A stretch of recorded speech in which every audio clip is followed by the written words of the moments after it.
हर हर महादेव। कैसे आप सब। मैंने अपने पिछले वीडियो के अंदर प्रेत के कुछ ऐसे सिम्टम्स बताए थे जिससे आपको उस तत्व के बारे में ये पता लग जाए कि वो तत्व किस तरह से आपको अफेक्ट कर रहा है, किस तरह से आपको नुकसान दे रहा है, किस तरह से आपकी चीजें डिस्टर्ब करने की कोशिश कर रहा है। और मैं कहता हूं कि प्रेत को ठीक करने से पहले उसके तत्व के बारे में जानना बहुत ज्यादा जरूरी है, क्योंकि जब तक आपने प्रेत के तत्व को जाना नहीं तब तक आप उस प्रेत के तत्व को हिला भी नहीं पाएंगे। अब मैक्सिमम लोगों का मेरे पिछली वीडियोस पे यही कमेंट है कि भैया हमें सॉल्यूशन बताओ। पहले आप तत्व को अच्छे से समझ लो ताकि आप उस तत्व को हिला सको। अगर आपने उस तत्व को हिलाने में सक्सेस पा ली तो ही आप उसका इलाज कर पाओगे, नहीं तो YouTube के ऊपर 1000 से भी ज्यादा ऐसी वीडियोज है जिसमें प्रेत को कैसे हटाया जाए ये उपाय बताया गया है। लेकिन अगर इनमें से एक भी वीडियो आपके अगर काम की होती तो आज यहां पर किसी भी लोगों के पास दरबारों में इतनी भीड़ ना लगी होती। तो कृपया करके शांति से पहले इस तत्व को समझिए। अगर आप इसको हिलाने में कामयाब रह गए तो आप इसे निकाल पाएंगे, और अगर आप इसे हिलाने में कामयाब नहीं हुए तो आप इसका इलाज खुद से नहीं कर सकते। ये मैं आपको वीडियो में पहले ही बता देता हूं। अब दूसरा सवाल ये उठता है कि जो तत्व हमारे अंदर है, क्या प्रोसेस हो कि हम इसको हिला सके, क्या प्रोसेस हो कि हम इसे कमजोर कर सके, क्या प्रोसेस हो कि हम इसको पकड़ सके, हमारे कंट्रोल में ये तत्व रहे। तो आज ये वीडियो मैं केवल इसी विषय पर देने वाला हूं, ठीक है। तो अगर आप मेरे चैनल पर नए हैं तो मेरे चैनल को सब्सक्राइब कीजिएगा, वीडियो अच्छी लगे तो लाइक कीजिएगा, और जो लोग प्रेत बाधा से ग्रसित हैं, अलग अलग धामों पर धक्के खा रहे हैं, ऐसे लोगों को पास ये वीडियो जरूर पहुंचाइएगा, क्योंकि किसी का अगर भला हो जाएगा तो कहीं ना कहीं आपको उसका पुण्य की प्राप्ति होगी ही होगी। तो सबसे पहले मैं आप लोगों को बताता हूं कि प्रेत का तत्व क्या आपको पता है कि जितने भी बाबा बागी ये जितने भी बैठे हैं, या फिर इवन मैं खुद अपने आप को इसमें काउंट करता हूं कि हम जब प्रेत को देखते हैं तो उसका स्वरूप कैसा दिखाई देता है, क्योंकि स्वरूप को जानना बहुत ज्यादा जरूरी है उसको कंट्रोल करने के लिए। अब देखिए, प्रेत आप कितना लगाएंगे किसी भी व्यक्ति के ऊपर, अगर कोई प्रेत बाधा है ना, तो प्रेत का जो अंश है वो बिल्कुल एक आपके जो माथे पर बिंदी लगती है ना, उसको भी आधा काट लो बिंदी को, इतना सा प्रेत होता है। और वो आपके जब बॉडी के अंदर फ्लो करता है तो जब वो अपनी पोजीशन को शिफ्ट करता है तो आपको बकायदा ऐसा लगता है कि आपके बॉडी में कुछ हिल के गया है। फॉर एग्जाम्पल, जब कई लोगों को हाजिरी जस्ट आने वाली होती है तो आप हमेशा उनके गले पर देखिएगा, हाजिरी लेने से पहले हर व्यक्ति का गला हिलेगा जोर जोर से। तो वो जो मूवमेंट होती है वो पकड़ने वाली बात है कि आप उस मूवमेंट को पकड़ पाते हैं या नहीं पकड़ पाते, क्योंकि वो हाजिरी लेने के लिए ऊपर आ रहा है। अब प्रेत बिंदु स्वरूप में आपके शरीर में, आपके पेट के नीचे, नाभि के नीचे के स्थान पर बैठता है, प्राइवेट पार्ट्स के ऊपर बैठता है। अच्छा, जब वो मूव करता है ना तो बकायदा आपको ऐसा लगता है कि कुछ मूव कर रहा है। जब कभी आप हवन पूजा करते हो या मंदिर में जाते हो ना, कभी कभी ऐसा लगता है कोई चीज है ना जैसे ऊपर आने वाली है। तो ये जो चीज होती है ये उसकी मूवमेंट है, उस बिंदु की मूवमेंट है आपके शरीर के अंदर, ठीक है। जब वो बिंदु आपके सर पर आता है तो हमारे जो शरीर का जो कंट्रोल, हम कहते हैं ना कि हम एक आत्मा है, हमारा एक सूक्ष्म शरीर है, सूक्ष्म शरीर इस शरीर को चलाता है, ये शरीर एक नश्वर शरीर है। तो इस शरीर को जब मृत्यु हो जाती है तो आत्मा सूक्ष्म शरीर के साथ बाहर आ जाती है, उसके बाद कारण अकारण शरीर हमारे होते हैं। तो यहां पे हमारे शरीर का कंट्रोल जो हमारी आत्मा करती है वो यहां से करती है, जहां मैंने ये हाथ रखा है इधर से, ठीक है। जब कोई भी तत्व यहां पर चढ़कर बैठेगा तो आपको हाजिरी आएगी, वहां पे आपकी आत्मा को हटके कोई और चीज आपके ऊपर कंट्रोल करेगी, जिसे हम लोग कहते हैं पोजेशन, ठीक है। ये पोजेशन जो है प्रेत आपके ऊपर करने की कोशिश करते हैं, लेकिन यहां पे आना इतना आसान नहीं होता, क्योंकि यमराज का एक घेरा है जो हमारे कंठ में लगा होता है। तो इसी वजह से यहां पे कोई चीज अचानक से नहीं आ सकती, उसे बहुत मेहनत करनी पड़ती है यहां पर आकर बैठने के लिए। और अगर वो किसी के यहां पर आ भी जाए वो बिंदु तो उसको हाजिरी आएगी, लेकिन कुछ ही समय के लिए आएगी, सारा दिन उसको हाजिरी कभी नहीं आ सकती, क्योंकि ये शरीर उसका नहीं है, ठीक है। दूसरी चीज, वो बिंदु आपके शरीर में जब भी मूवमेंट कर रहा है आपको पता लग रहा है, ठीक है। अब उसे कंट्रोल कैसे करना है, सबसे बड़ा सवाल कि सबको पता लग गया मूवमेंट हमारे शरीर में। देखिए सबसे पहली चीज है, कुछ चीजें मैं आपको बताता हूँ कि जब भी आपको प्रेत बाधा में आप ग्रसित हो और आपके बॉडी में अलग अलग जगहों पर प्रेत परेशान नहीं कर रहे हैं, जैसे वो बिंदु कंधे में आ रहा है तो कंधों में वेट फील कर रहे हैं, जब वो पेट में यहाँ पर हमारे सीने में जा रहा है, चेस्ट पे जा रहा है, तो अचानक से इसे हल्का सा लग रहा है और इस तरह से घबराहट हमारे पैदा हो रही है। जब वो हमारी कमर में जाके बैठ रहा है तो कमर में लेफ्ट साइड की तरफ बैठा तो आपकी लेफ्ट साइड की कमर दुखेगी, राइट साइड में बैठा तो राइट साइड की दुखेगी, प्राइवेट पार्ट में बैठेगा तो इन्फेक्शन बनाएगा, ठीक है, आपको तरह तरह की जो है एसटीडी प्रॉब्लम्स क्रिएट करेगा। महिलाओं की अगर यहाँ पर बैठेगा तो पीरियड्स में दिक्कत और बहुत सारी पेन पैदा करेगा। जब वो घुटनों में आएगा तो आपके घुटनों के जो है प्रॉब्लम्स आएंगी, घुटनों में दर्द आएंगे। इसीलिए कई महिलाओं के शरीर के अंदर जो दर्द हैं, जो दवाइयों से भी खत्म नहीं होते, ये सब उनके घर के ही पितृ प्रेत के रूप में जाके उन महिलाओं के शरीरों में बैठे हैं और उन्हें इस बात का अभी तक पता भी नहीं। तो इनको पकड़ना कैसे है? सबसे पहली चीज, जब भी किसी भी पार्ट में, आपके बॉडी के किसी भी पार्ट में आपको वेट फील हो ना, तब आप एक काम कीजिएगा, आप बजरंग बाण का एक पाठ कीजिएगा और एक मुक्का बनाइएगा, ठीक है। एक मुक्का बनाकर जब भी आप उस मुक्के पर 3 बजरंग बाण पर फूंक मारकर जब भी उस पार्ट पे मारेंगे, चाहे अपने या सामने किसी को बाधा हो रही है उसके, तो आप देखेंगे कि वो बिंदु वहां से शिफ्ट करेगा। मारने का मतलब ये नहीं कि बहुत जोर से मारना है, लेकिन आपको थोड़ा सा फूंक लेकर ना, थोड़ा सा दम लगाकर यहाँ पर उस पार्ट पर मारना है। तो जैसे ही आप 2-3 बार उसके यहाँ पर मारेंगे तो वो यहाँ से शिफ्ट करके कहीं और चला जाएगा। दैट मीन्स कि हमने उसको कंट्रोल कर पा रहे हैं। दूसरी चीज, जब भी हमारे कभी शरीर के अंदर प्रेत बहुत ज्यादा परेशानी हमें करना होता है ना, हमें सहारा लेना था। अब हमें सहारा किस चीज का लेना होता है? उसको कंट्रोल करने के लिए। अगर आप अपने घर के देवी देवताओं से उसी समय प्रार्थना करके किसी भी मंत्र के द्वारा अगर प्रेत की ऊर्जा को सूक्ष्म कर पा रहे हो, प्रेत को ठंडा कर पा रहे हो, तो दैट मीन्स हम उस पर कंट्रोल कर पा रहे हैं। अब हम इस प्रेत को रिमूव कर सकते हैं। लेकिन अगर बहुत सारे मंत्र करने के बाद भी आप उस प्रेत पे कंट्रोल नहीं पा रहे, तो मैं क्लियर बता देता हूं, आप उसे रिमूव नहीं कर पाएंगे। अब आपको कोई ऐसा बागी भगत लगेगा जो इस चीज को अपनी शक्ति से हिला सके, ठीक है।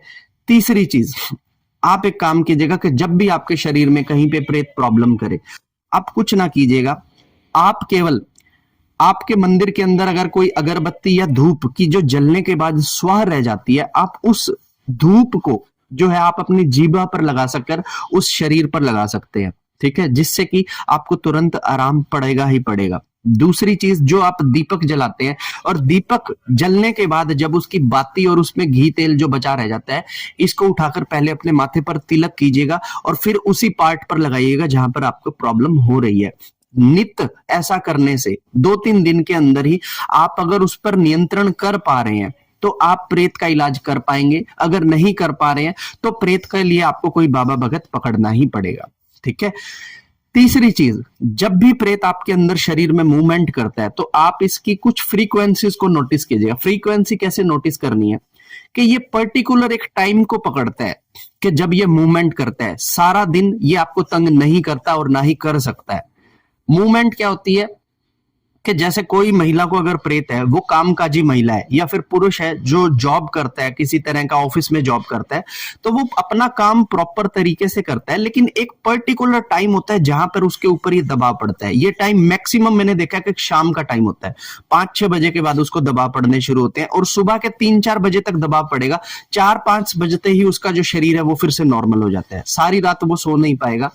तो ये टाइम को बाउंड को आपने नोटिस कर लीजिए। अब इस टाइम पे आपको क्या करना है कि जैसे ही शाम लगती है आपको अपने लिए मंत्र जाप करना है। आप दुर्गा सप्तशती कर सकते हैं, आप बजरंग बाण कर सकते हैं, आप अन्य देवी देवताओं के स्तोत्रों का पाठ कर सकते हैं, आप बहुत सारी चीजें उस समय पर उतार सकते हैं।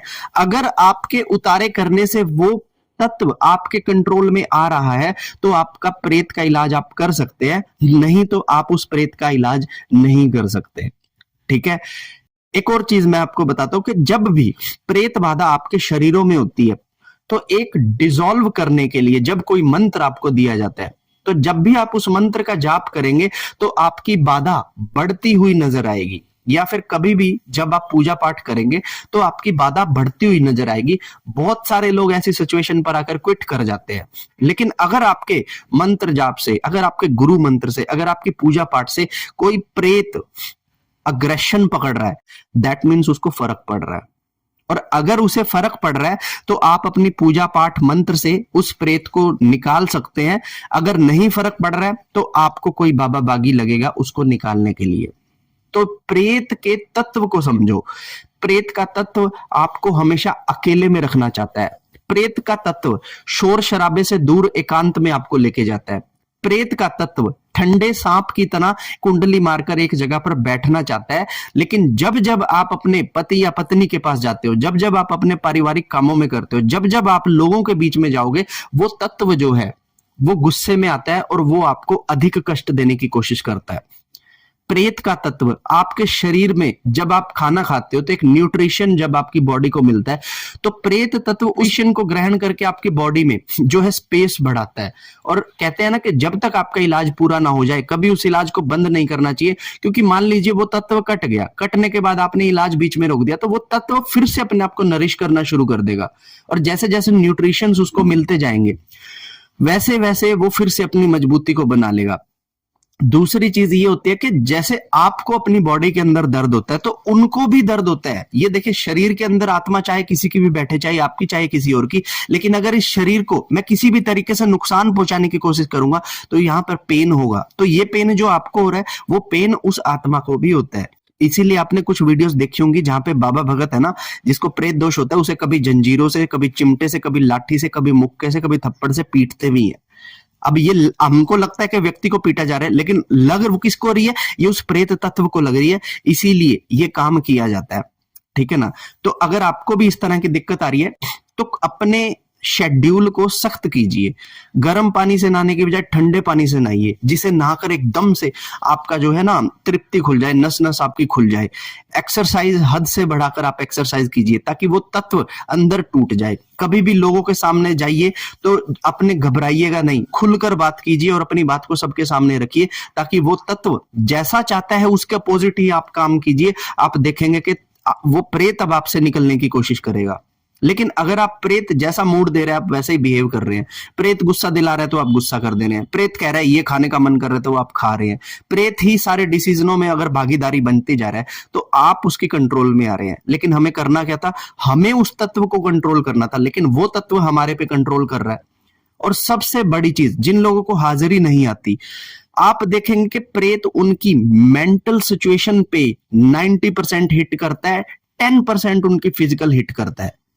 And be prepare for that कि अगर आपको प्रेत बाधा है तो अपने मन की दशाओं को भैया सुधार लो ताकि कोई प्रेत आपको हमला कर ना सके। अब बेसिकली एक पैटर्न बताता हूं इन प्रेतों का। जो व्यक्ति जीते जी शराब पीता है, मरने के बाद तुरंत वो भागकर वहीं चला जाता है जहां पे शराब मिलती है। अब वहां पे अगर कोई ऐसा व्यक्ति होगा जिसका ऑरा कमजोर है तो वो प्रेत का तत्व उस व्यक्ति के ऊपर जाकर बैठ जाता है। ये जितने भी लोग रिहैब के अंदर आप देख रहे हैं ना, जो नशा मुक्ति के केंद्र के अंदर है, इन सबको 99.9% प्रेत बाधा है, क्योंकि इन्हें भी पता है ये जो नशा कर रहे हैं ये शरीर के लिए बुरा है, लेकिन इनके ऊपर जो तत्व बैठ गया है ये तत्व इनको किसी भी तरह का काम नहीं करने देता। ठीक है ना? जो व्यक्ति काम वासनाओं में अपनी जीवन रहते खत्म नहीं करता, मरने के बाद वही काम वासना बाहर के स्वरूप में उस प्रेत के अंदर रह जाती है। और ऐसा प्रेत हमेशा महिलाओं को टारगेट करेगा, ऐसा प्रेत हमेशा छोटी उम्र की लड़कियों को टारगेट करेगा। इत्र लगाकर, परफ्यूम लगाकर जाएंगे तो उनको टारगेट करेगा, बाल खोलकर जाएंगे तो उनको टारगेट करेगा। ठीक है? तो ये जो प्रेत होते हैं इस तरह के मूवमेंट देते हैं। तो जो भाव मरते समय व्यक्ति में रह जाता है वही उन्हें प्रेत बना देता है। अब आप देखेंगे कि इस चीज से बचने के लिए हम क्या करें कि हमारी जो नियति है वो ऐसी होनी चाहिए कि कोई प्रेत इसमें ना रह जाए। अब फॉर एग्जांपल अगर आप मुझे लेके चलते हैं, सुबह में मेरा मंत्र जाप होता है, उसके बाद मेरा काम होता है, फिर मेरे हवन होते हैं, फिर शाम को फिर मंत्र जाप मेडिटेशन होता है और रात होने पर मैं सो जाता हूं। तो मेरे जीवन में एक सेकंड भी ऐसा नहीं है जहां पर मैं किसी गलत लत को पालूं। तो जब मेरे अंदर गलत लत है ही नहीं तो प्रेत मेरे पास आकर दुखी हो जाएगा, क्योंकि मैं उसके मन की तो कोई चीज कर ही नहीं रहा, तो वो मुझसे भागने की करेगा। और जब मैं किसी ऐसे सिद्ध मंदिर पे जाऊंगा वो खुद प्रार्थना करेगा, हे प्रभु मुझे इसके शरीर से हटा ले, और ना चाहते हुए भी मेरा प्रेत मुझसे छूट कर चला जाएगा। आप देख रहे हैं ये तत्व कैसे आपको लगते हैं और कैसे आपसे भागने की कोशिश करते हैं। आप जब तक इस तत्व को नोटिस नहीं करेंगे तब तक ये तत्व आप पर राज करने की कोशिश करता है, लेकिन जब आप इस तत्व की हर एक मूवमेंट को नोटिस करना शुरू कर देंगे ये तत्व भी आपसे भागने की कोशिश करता है। आप बागी बाबाओं के पास चले जाते हैं, इलाज करवाते हैं, लेकिन उसके बाद भी आपके इलाज क्यों नहीं होते? क्योंकि आप इलाज करवा रहे हैं, आपको लग रहा है कि हाँ ठीक है बाबा ठीक कर रहा है, बाबा तो ठीक कर रहा है, लेकिन आप उस तत्व के ऊपर कंट्रोल पाने के लिए क्या कर रहे हैं? कुछ भी नहीं कर रहे।